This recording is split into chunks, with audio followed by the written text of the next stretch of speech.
Hello students, હું જયંતિ ભીલ આપનો English teacher અને આજે ટેક્સ્ટ બુકમાં કંઈક નવી રીતના યુનિટ રજૂ કરવા માટે પ્રયત્ન કરું છું. આઈ હોપ કે you will enjoy this method. Okay, તો આપણે ટેક્સ્ટ બુકમાં 1 to 5 યુનિટ કમ્પ્લીટ કર્યા છે અને આજે યુનિટ નંબર 6 ઉપર જઈએ છીએ. ઓકે, જેમાં યુનિટનું નામ છે આઈ લવ યુ ટીચર. ઓકે, હવે જે ટાઇટલ છે એનું મહત્વ ખૂબ જ છે. ટાઇટલ કેમ આવવું છે, ટાઇટલનું નામ કેમ આવવું છે, બરોબર? તો એના માટે થઈને આપણે જે આ છઠ્ઠું યુનિટ છે એ શીખવાનું છે, સાંભળવાનું છે, સમજવાનું છે, જેથી આઈડિયા આવશે કે આ ટાઇટલ આ યુનિટમાં કેમ છે.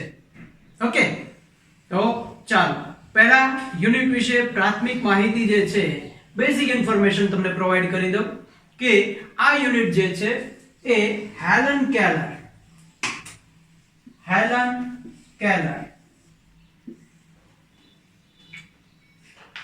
ની વાર્તામાં છે, પણ હેલન કેલરના શબ્દોમાં. જે કઈ આખું યુનિટ જે છે એ હેલન કેલર ઉપર છે. હવે હેલન કેલર પહેલા કોણ છે એ બાબત સમજીએ. તો હેલન કેલર મૂળ અમેરિકામાં જન્મેલી આ દીકરી. હવે એ નાનપણથી જ તે ડેફ એન્ડ બ્લાઇન્ડ નાનપણથી જ તે બહેરી અને આંધળી હતી.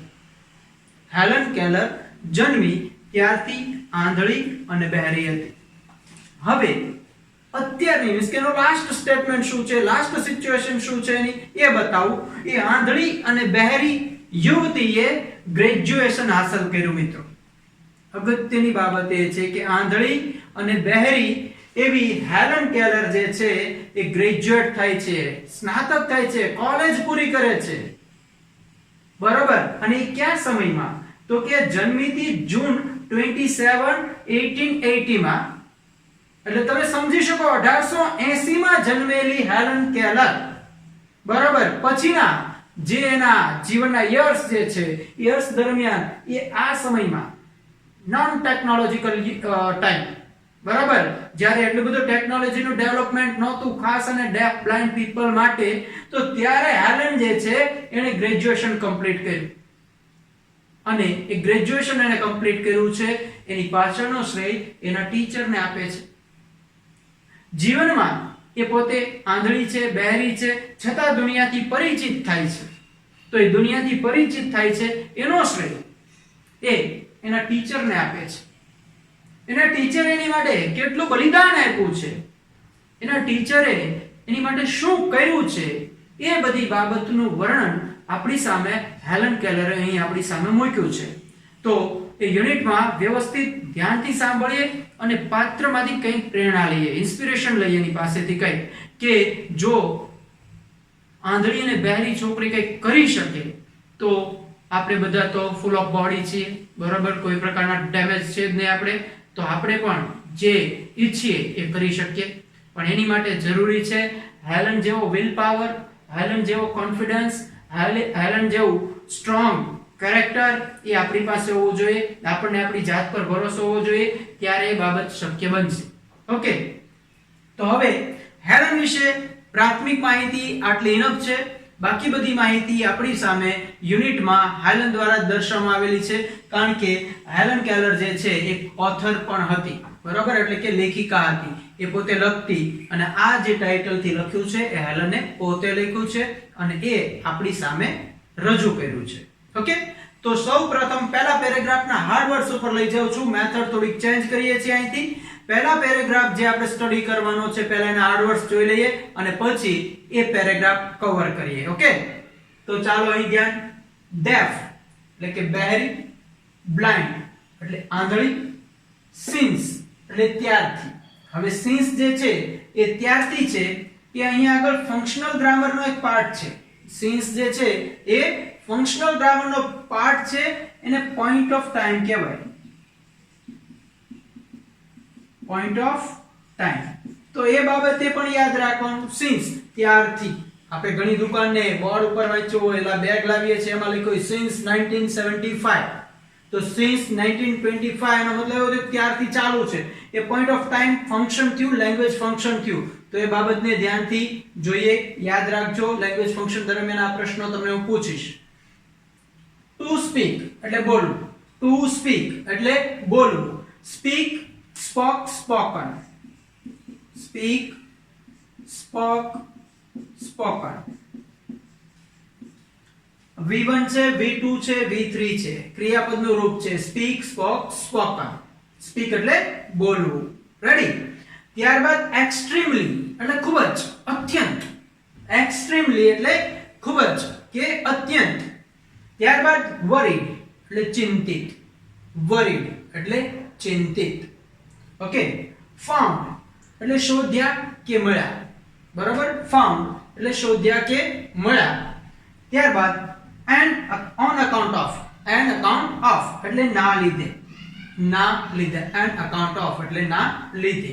તો આ પ્રકારના હાર્ડ વર્ડ્સ જે છે એ પહેલા પેરેગ્રાફમાં આપણી સામે આવવાના છે.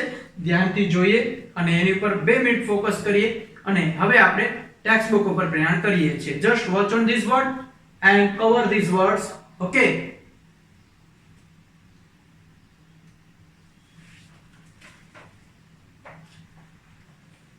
ઓકે, તો ચાલો તમે આટલા હાર્ડ વર્ડ્સ જોયા છે. હવે એના આધારે આપણે આપણા યુનિટ તરફ પ્રયાણ કરીએ છીએ. ઓકે, ચાલો.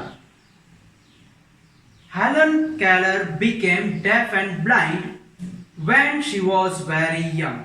Helen Keller જે છે એ ખૂબ જ નાની હતી ત્યારે આંધળી અને બહેરી બની. Since she was deaf, she did not learn to speak. Since she was deaf, she did not learn to speak. હવે એ બહેરી હતી જેને લીધે તે બોલતા શીખી નહીં. તે બહેરી હતી જેને લીધે તે બોલતા શીખી શકે નહીં. બહુ અગત્યનું સેન્ટેન્સ છે. હેલન જે છે એ મૂંગી નથી, પરંતુ એ શા માટે નથી બોલી શકતી? કારણ કે એ બહેરી છે. બહેરી છે એનો મતલબ એવો થયો કે એના શ્રવણપટ પર, એના કાનમાં ક્યારેય કોઈ શબ્દ પડ્યા જ નથી. એની સ્મૃતિમાં કોઈ વર્ડ્સ આવ્યા જ નથી બહેરાશને કારણે. તો એને કારણે એ બોલી શકતી નથી. તો એ એક બાબત સામાન્ય છે કે બહેરું વ્યક્તિ જે છે એ મૂંગું ન હોય. જો એને બોલતા શીખવામાં આવે તો એ બોલી શકે. પણ આપણે આંધળા, બહેરા, મૂંગા બધાને સાથે ગણી લઈએ છીએ. પણ એ બહેરાશને કારણે એની જે કહેવાય ને સ્વર પેટી એ બંધ નથી થતી. એની માટે જો એને યોગ્ય તાલીમ મળે તો એ બોલી શકે છે. બરાબર? તો હેલન જે છે એ નાનપણથી બહેરી હતી જેથી તે બોલી શકતી નહીં, બોલવાનું શીખી શકી નહીં. So her parents were extremely worried. અને આને કારણે એના માતા પિતા જે છે એ એક્સ્ટ્રીમલી વરીડ, ખૂબ જ ચિંતિત હતા. કારણ કે પોતાની બાળકી જે છે એ જો આ રીતના જીવન જીવતી હોય કે જે સાંભળતી નથી, બોલતી નથી, બરોબર, અને દેખાતું પણ નથી, તો એને કઈ રીતના ઉછેરવી, એ જીવનમાં આગળ શું કરશે, એ બધી બાબતથી એ ખૂબ જ ચિંતિત હતા. ઓકે, હવે મને એક બાબત યાદ આવી પાછી કે આ જે પાત્ર જે છે એની ખરેખર તમારે આછી ઝલક જોવી હોય તો બ્લેક નામનું મૂવી છે. બ્લેક, સંજય લીલા ભલસાણી દ્વારા પ્રોડ્યુસ થયેલું સરસ મજાનું એક મૂવી છે બ્લેક, જેની અંદર હેલન કેલર જે છે એના વિશે આબેહૂબ વર્ણન બધું કરવામાં આવ્યું છે. અને એમાં હેલન નું નાનપણ કેવું હશે, જે અહીંયા શબ્દો લખ્યા છે એવું હશે, તો એને કંઈક મળતું આવે એ જ પ્રકારનું કેરેક્ટર એમાં ઊભું કરેલું છે. એના જીવનની જે સ્ટ્રગલ છે એ સ્ટ્રગલ પણ આપણી સામે વણી લેવામાં આવી છે. અને એના ટીચરનું જે કેરેક્ટર છે એ પણ ખૂબ સરસ છે. નો ડાઉટ કે એકચ્યુઅલ લાઈફમાં જે હેલન છે એના ટીચર જે છે ફિમેલ છે, પરંતુ મૂવીની અંદર એ મેલ બતાવ્યો છે. અમિતાભ બચ્ચન જે છે એ એના ટીચરનો એમાં રોલ કર્યો છે. તો હેલનનું પાત્ર એમાં જોવાની ખૂબ મજા આવશે. તો I suggest you that once watch this movie before go into this unit. Okay, યુનિટની થોડી પ્રસ્તાવના ખબર પડી જાય પછી એકવાર આપણી પાસે ભરપૂર અત્યારે સમય છે, એકવાર એ મૂવી જો બ્લેક, બરાબર. જો સ્કૂલ ચાલુ હોત તો ક્લાસમાં જ જોવાનું થાત, કારણ કે એવરી યર ક્લાસની અંદર આના અમુક સીન જે છે એ આપણે જોઈએ છીએ, પણ અમુક આપણી જે અત્યારની લિમિટેશન છે તો એ હું તમને સજેસ્ટ કરું છું કે તમે ઘરે છે જ એ નિહાળો. ઓકે, તો હેલન જે છે એ બહેરી છે, મૂંગી છે અને બહેરાશને કારણે બોલી શકતી નથી અને કારણે એના માતા પિતા જે છે એ ખૂબ જ ચિંતિત છે. Then they found Miss Sullivan, a teacher for the deaf and blind. પછી એમના માતા પિતાને એક ટીચર મળ્યા જેનું નામ હતું મિસ સુલિવાન. મિસ સુલિવાન નામે એમને એક ટીચર મળ્યા કે જે આંધળા અને બહેરાના ટીચર હતા. બરોબર, આંધળા અને બહેરાના ટીચર એટલે કે આંધળા અને બહેરા લોકો હોય એના સ્પેશિયલ ટીચર આવે. બરોબર, ડેફ એન્ડ બ્લાઇન્ડ પીપલ માટે જે ટીચર છે એ અલગ હોય, એને બધા ટીચર ન ભણાવી શકે તો એ ટીચર એને મળી ગયા. ડેફ અને બ્લાઇન્ડ ના જે ટીચર છે એને મળી જાય છે. That changed Helen's life. અને તેણે હેલનનું જીવન છે બદલી નાખ્યું. Here is an account of the turning point in her life in her own words. Here is an account of the turning point in her life in her own words. અહીં એના લીધે એના જીવનમાં જે પરિવર્તન આવ્યા છે એ એના પોતાના શબ્દોમાં એટલે કે હેલનના શબ્દોમાં આપણી સામે વર્ણવેલા છે. ઓકે, તો ચાલો એ વર્ડ્સ ઉપર જઈએ છીએ, એ શબ્દો ઉપર જઈએ છીએ, હેલનના વાક્યો ઉપર જઈએ છીએ કે આપણી સામે કઈ બાબત એ રજૂ કરે છે. ઓકે, તો ચાલો હવે હેલન શું કહેવા માંગે છે, હેલનના શબ્દો શું છે, આ જ્યારે લખ્યું છે અને ટાઇટલ એમાં શું દર્શાવ્યું છે, let's read that. I still remember that morning of the year 1887. I still remember that morning of the year 1887. મને આજે પણ એ 1887 ની સવાર યાદ છે. મને આજે પણ એ 1887 ની સવાર યાદ છે. I was just 7 years of age then. I was just 7 years of age then. ત્યારે હું માત્ર 7 વર્ષની જ હતી. ત્યારે હું માત્ર 7 વર્ષની જ હતી. My teacher Anne Sullivan came to our house that day. My teacher Anne Sullivan, મારા શિક્ષક એન સુલિવાન જે છે, came to our house that day. તે દિવસે મારા શિક્ષક એન સુલિવાન જે છે એ મારા ઘરે આવ્યા. Next day she led me into her room and gave me a doll. Next day she led me into her room and gave me a doll. બીજે દિવસે તે મને તેની રૂમમાં દોરી ગયા અને મને એક ટીંગલી આપી. જો હેલનના જીવનમાં એના ટીચરને એન્ટ્રી ક્યારે થઈ છે એને યાદ છે. બરોબર છે, એનું નામ એને યાદ છે અને એને પહેલી પ્રવૃત્તિ, પહેલી એક્ટિવિટી કઈ કરી હતી એ પણ એને યાદ છે. બરાબર, એટલે કે એન સુલિવાન જે છે એના ઘરે હેલન 7 વર્ષની છે ત્યારે જાય છે અને એને ત્યાં આગળ માર્ગદર્શન આપવાનું ચાલુ કરે છે. બરાબર, એટલે કે હેલનની લર્નિંગ પ્રોસેસ અહીંથી ચાલુ થાય છે. તો પહેલો દિવસ છે, પહેલા દિવસે હેલનને એના ટીચર લઈ જાય છે અને એક ઢીંગલી આપે છે. Ready, clear? Okay. I played with it for a while. I played with it for a while. થોડી વાર માટે હું તેનાથી રમી. થોડી વાર માટે હું તેનાથી રમી. Then Miss Sullivan made some finger movements in my palm. Then Miss Sullivan made some finger movements on my palm. પછી મિસ સુલિવાન જે છે made some finger movements, made some finger movements એટલે કે આંગળી દ્વારા હેલનની જે હથેળી છે એ હથેળીમાં જે મિસ સુલિવાન છે એને કંઈક પ્રતીક કર્યું, એમાં કંઈક હલનચલન કરી. બરાબર, ચાલો શું છે હલનચલન? Let's see that. She made some finger movements on my palm. palm એટલે હથેળી. મારી હથેળીમાં મિસ સુલિવાને કંઈક આંગળીથી હલનચલન કર્યું. It was an exciting experience. આ એકદમ રોચક અનુભવ હતો. exciting, રોચક. experience એટલે અનુભવ. આ એકદમ રોચક અનુભવ હતો. I got interested in that play and started imitating the movements she made with her fingers. I got interested. મને આમાં રસ જાગ્યો. જે એન સુલિવાને હેલનની હથેળીમાં આંગળીની મૂવમેન્ટ કરી એનાથી હેલનને મજા આવી એને ઉત્સાહ જાગ્યો, એટલે એને રસ જાગે છે, એટલે શું કરે છે? that play and started imitating the movement. જે movement એન સુલિવાન કરતા હતા એ જ movement હેલન પોતાની આંગળી દ્વારા કરવા માંડી. ઇમિટેટિંગ એટલે નકલ કરવી, કોપી કરવી. ઓકે, ઇમિટેટિંગ એટલે કે નકલ કરવી, કોપી કરવી. when I finally succeed in doing that correctly, I was thrilled. when I finally succeed in doing that correctly, જ્યારે આખરે એ જે ઇમિટેટિંગ હું કરતી હતી એમાં સફળ થઈ, મીન્સ કે જેમ એન સુલિવાન કરતા હતા એ જ મુવમેન્ટ હું કરવામાં સફળ થઈ, I was thrilled.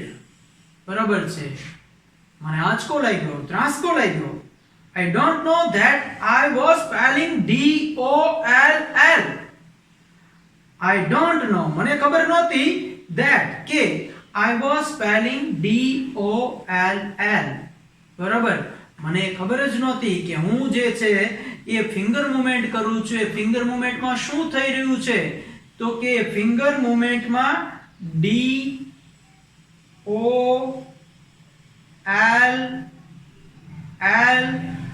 એ રીતે ડોલ નો સ્પેલિંગ લખી રહી હતી, અને એલન ને આ સ્પેલિંગ લખતા આવડી ગયો, DOLL. હવે આની પહેલાના પેરેગ્રાફમાં તમને ખ્યાલ હોય તો એ બાબત સ્પષ્ટ થઈ કે એના ટીચર એને એના રૂમમાં લઈ જાય છે અને ત્યાં ડોલ રમવા માટે આપે છે. બરાબર, એટલે પરિસ્થિતિ કેવી છે, દ્રશ્ય આખું કેવું છે, લર્નિંગ પ્રોસેસ આખી કેવી છે. હેલનના એક હાથમાં ડોલ છે, રમકડું છે, ડોલ ઢીંગલી છે, અને બીજો હાથ જે છે એમાં એન સુલિવાન જે છે એનું ઓળખ આપે છે, એની સંજ્ઞા આપે છે કે તારા બીજા હાથમાં જે છે ને એને આ કહેવાય. અને હેલન એ બાબત શીખે છે અને એ ખૂબ જ ઉત્સાહમાં આવી જાય છે, નવાઈ લાગે છે, આ અચરજ પામે છે કે ઓહો, મને આ એક શબ્દ આવી. રેડી? ઓકે, તો ચાલો હવે નેક્સ્ટ પેરેગ્રાફ ઉપર જઈએ. બિફોર ધેટ આ વર્ડ્સ જે છે એમાં બીજા વર્ડ્સ આપણે એડ કરવા છે, એ હું તમને કરાવી દઉં. ઓકે,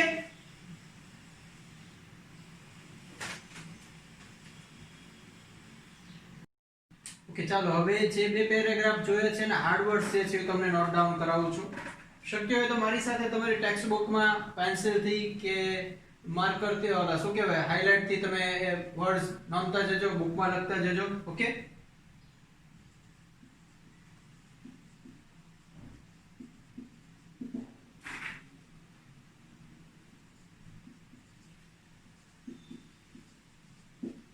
રિમેમ્બર એટલે કે યાદ કરવું.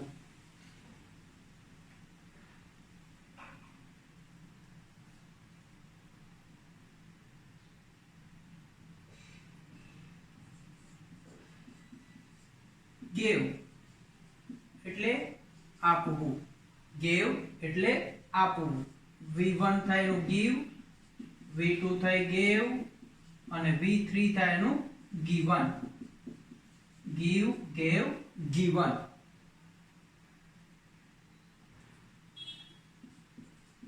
લેડ એટલે દોરી જવું, એટલે કે સાથે લઈ જવું. બરાબર છે, દોરી જવું કે સાથે લઈ જવું.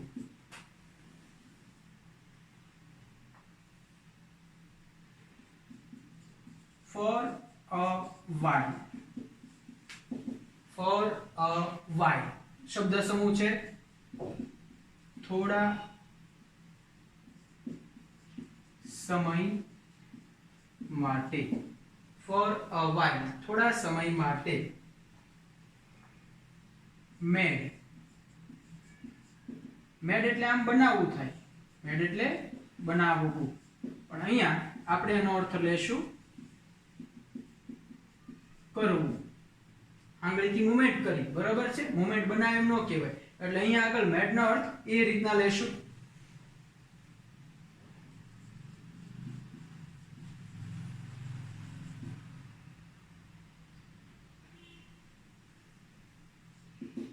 movements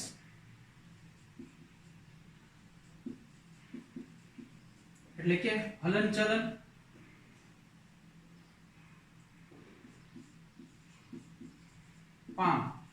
એટલે કે હથેળી,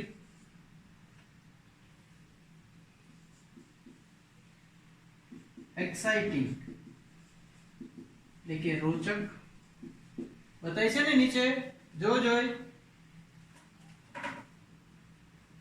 ઓકે. હવે એક્સપિરિયન્સ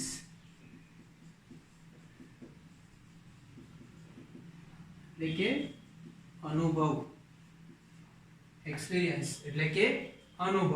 ઓકે, તો આ પ્રકારના વર્ડ્સ જે જોઈએ છે.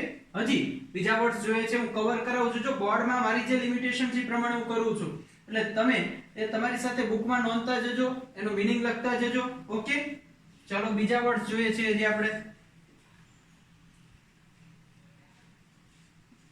ગોટ. ગોટ એટલે મેળવવું, ગોટ એટલે મેળવવું. આઈ ગોટ ઇન્ટરેસ્ટ, બરાબર, એટલે મને એમાં ઇન્ટરેસ્ટ લાગવા માંડ્યો. Get, got, got. V1 V2 V3 get got got એટલે મેળવવું.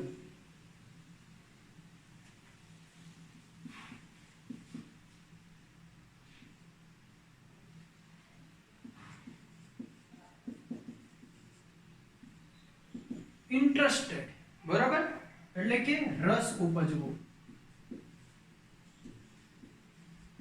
મજા આવી ટૂંકમાં, બરાબર. ઇન્ટરેસ્ટેડ એટલે રસ ઉપજવો.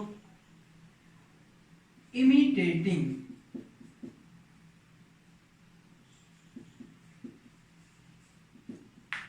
એટલે કે નકલ કરવી, imitating એટલે કે નકલ કરવી.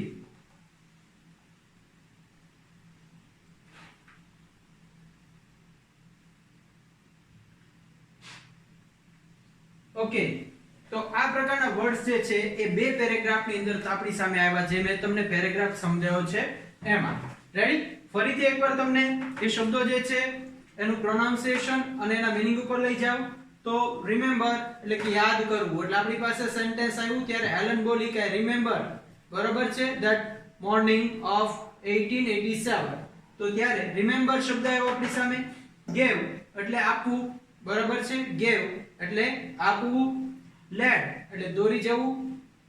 ફોર અ while એટલે થોડા સમય માટે. ફોર અ while ફ્રેઝ છે, શબ્દ સમૂહ છે, એટલે થોડા સમય માટે. મેડ એટલે બનાવવું. અહીં આગળ આપણે કરવું એ અર્થમાં લેવાનું છે. મેડ, મેક, મેડ, મેડ. મૂવમેન્ટ એટલે કે હલનચલન. મૂવમેન્ટ એટલે કે હલનચલન. પામ એટલે હથેળી. એક્સાઇટિંગ એટલે રોચક. એક્સપિરિયન્સ એટલે અનુભવ. એક્સપિરિયન્સ એટલે કે અનુભવ. ગોટ એટલે મેળવવું. ઇન્ટરેસ્ટેડ એટલે રસ ઉપજવો. ઇમિટેટિંગ એટલે નકલ કરવી. તો આ પ્રકારના વર્ડ્સ આપણી સામે આવ્યા છે, બધાને આપણે યાદ રાખશું. અને બીજી એક બાબત ખાસ યાદ અપાવી દઉં કે આ યુનિટ પણ શોર્ટ નોટની દ્રષ્ટિએ ખૂબ જ આઈએમપી છે. શોર્ટ નોટની દ્રષ્ટિએ આ યુનિટ ખૂબ જ આઈએમપી છે. જે રીતના આપણું ચોથું યુનિટ હતું આ વન્ડરફુલ ક્રિએશન, એવી જ રીતના છઠ્ઠું યુનિટ પણ એની માટે ખૂબ જ આઈએમપી કહી શકાય. એટલે આની શોર્ટ નોટ હેલન વિશેની ખૂબ જ વ્યવસ્થિત તૈયાર કરવી પડશે. ઓકે, અને એની માટે આ વર્ડ્સ જે છે તમારી સામે લખેલા છે એ વર્ડ્સ વેલ પ્રિપેર કરજો. ઓકે, ચાલો હવે આગળ વધીએ.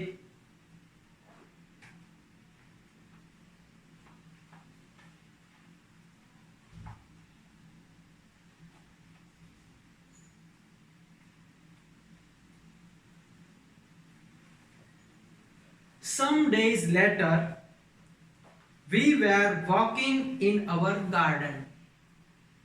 Some days later, we were walking in our garden. થોડા દિવસો પછી અમે અમારા બગીચામાં ચાલી રહ્યા હતા. Suddenly, my teacher put my hand under the water tap. Suddenly, ઓચિંતા જ તે, સડનલી એટલે ઓચિંતા જ તે, માય ટીચર મારા શિક્ષકે, પુટ માય હેન્ડ મારો હાથ મૂક્યો, અંડર ધ વોટર ટેપ જે પાણીનો નળ હતો એ પાણીના નળ નીચે મારા શિક્ષકે મારો હાથ ઓચિંતાનો રાખી દીધો. એટલે કે હેલન અને એના ટીચર જે બગીચામાં ફરી રહ્યા છે અને એના ટીચર ઓચિંતાનો જેનો હાથ પકડી અને નળ નીચે રાખી દે છે જેમાંથી પાણીનો પ્રવાહ જાય છે. As the cool flow of water rain over one hand, she spelled water, means કે WATER on my other palm. એક મારા હાથની હથેળીમાંથી ઠંડા પાણીનો પ્રવાહ જઈ રહ્યો હતો અને બીજી હથેળીમાં શિક્ષકે WATER એવી મુવમેન્ટ કરી. બરોબર, એટલે કે વોટર લખ્યું એક હાથમાં, મીન્સ કે જેનો તને સ્પર્શ થાય છે, જે તું મહેસૂસ કરી રહી છો એ આ છે. જેમ ઢીંગલીમાં એટલે કે ડોલમાં એવું કર્યું હતું કે એક હાથમાં ડોલ છે અને બીજા હાથમાં ડોલનો સ્પેલિંગ હતો, તો એને ખ્યાલ આવ્યો કે એ વસ્તુનું નામ એ છે. એવી રીતના પાણીનો પ્રવાહ જાય છે અને એ પાણીનો પ્રવાહ જે છે એ શું છે એ દર્શાવવા હેલન એન્ડ સુલેવાન એ હેલનના હાથમાં આની સંજ્ઞા દોરે છે, એ શબ્દો લખે છે. We played this game every day, touching different objects. અમે દરરોજ આ ગેમ રમતા, દરરોજ જુદી જુદી વસ્તુ જે છે એનો અમે સ્પર્શ કરતા. ઓકે, મીન્સ કે જો કેટલી સરસ લર્નિંગ પ્રોસેસ. બરોબર, એ ટીચર જે છે એની સ્કિલ ખરેખર સરાહનીય કહેવાય. એ કઈ મેથડથી ભણાવે છે કે સ્ટુડન્ટને ઇન્ટરેસ્ટ ઊભો થાય છે એમાં. તો હેલન કહે છે કે દરરોજ હવે જુદી જુદી વસ્તુઓનો અમે સ્પર્શ કરતા અને એના નામ શીખતા. ઇટ અવેકન માય સોલ, અને આને કારણે મારો આત્મા જે છે એ જાગ્યો. અવેકન, જાગવું. બરોબર, માય સોલ, મારો આત્મા છે એ જાગ્યો, મીન્સ કે હવે એને જીવવાની જીજીવિષા થાય, હવે એને જીવવાની ઈચ્છા થાય છે. I came to know that everything had a name. I came to know, મને હવે જાણવા મળ્યું that everything had a name. Everything had a name. દરેક વસ્તુનું કંઈક ને કંઈક નામ હોય છે એની હવે મને ખબર પડી. 7 વર્ષની થઈ ત્યાં સુધી એને એવી ખબર નહોતી કે શું છે શું નહીં, કોને શું કહેવાય, કઈ વસ્તુ અડે છે, એનો એને કોઈ જાતનું ભાન જ નહોતું. હવે એનો આત્મા જાગે છે અને હવે એને ખબર પડી આફ્ટર 7 years કે દરેક વસ્તુનું કંઈક ને કંઈક નામ હોય છે. Each object I touch seemed to throb with life. બરાબર, sorry, I came to know that everything had a name. Now each name gave birth to a new thought. હવે મને ખબર પડી કે દરેક વસ્તુનું કંઈક ને કંઈક નામ હોય છે અને દરેક નામ જે છે એને મને એનું come to know everything now each name gave birth to a new thought. હવે દરેક નામ જે હતા એને મને એક નવો વિચાર આપ્યો કે પાણી અડી, ઢીંગલી છે, બરોબર છે, ગાર્ડન છે, ફ્લાવર છે, ગ્રાસ છે, ટ્રી છે, આ બધી વસ્તુનો જે સંપર્ક થતા એને ખબર પડી કે આ કહેવાય. તો એને કારણે એને નવા વિચારો આવ્યા કે આ શું હશે, કેવું હશે, એનું સ્વરૂપ કેવું હશે, સ્પર્શીને ખબર પડી ગઈ. તો એ નવા વિચારો એને દરેક નામે આપ્યા. Every object I touch seemed to throb with life. જે વસ્તુનો મેં સ્પર્શ કર્યો એ દરેક વસ્તુ જે છે એ throb with life, મારા જીવન સાથે જોડાયેલી હતી, વણાયેલી હતી. બરાબર, જે વસ્તુનો સ્પર્શ કર્યો એ દરેક વસ્તુ જે છે એ મારા જીવન સાથે જોડાયેલી હતી. Oh, I was connected with the world through all the words. Oh, I was connected with the world. બરાબર, હવે હું વિશ્વ સાથે જોડાયેલી થઈ ગઈ, દુનિયા સાથે જોડાયેલી થઈ ગઈ. through all the words, આ બધા શબ્દો થકી હવે હું દુનિયા સાથે જોડાઈ ગઈ. કારણ કે દુનિયા સાથે ક્યારે તમે જોડાઈ શકો, તો એ જોડાવા માટે અગત્યની બાબત એ શબ્દો, એ વસ્તુ જે કંઈ તમારી પાસે આગળ પાછળ છે, સજીવ કે નિર્જીવ, એનાથી પરિચિત છો તો જીવવાની મજા આવશે, અધરવાઇઝ જીવવાની મજા આવશે નહીં. ઓકે, તો આટલું ક્લિયર? રેડી? જો આ મેથડથી યુનિટ તમારે ભણવું છે તો કોમેન્ટમાં લખજો કે સર આ પ્રમાણે ટેક્સ્ટ બુક કરાવો. અધરવાઇઝ આપણે જે સ્ક્રીન રેકોર્ડિંગમાં કરીએ છીએ એ પણ બેસ્ટ છે જ તે. Okay, I will wait for your reply. Goodbye.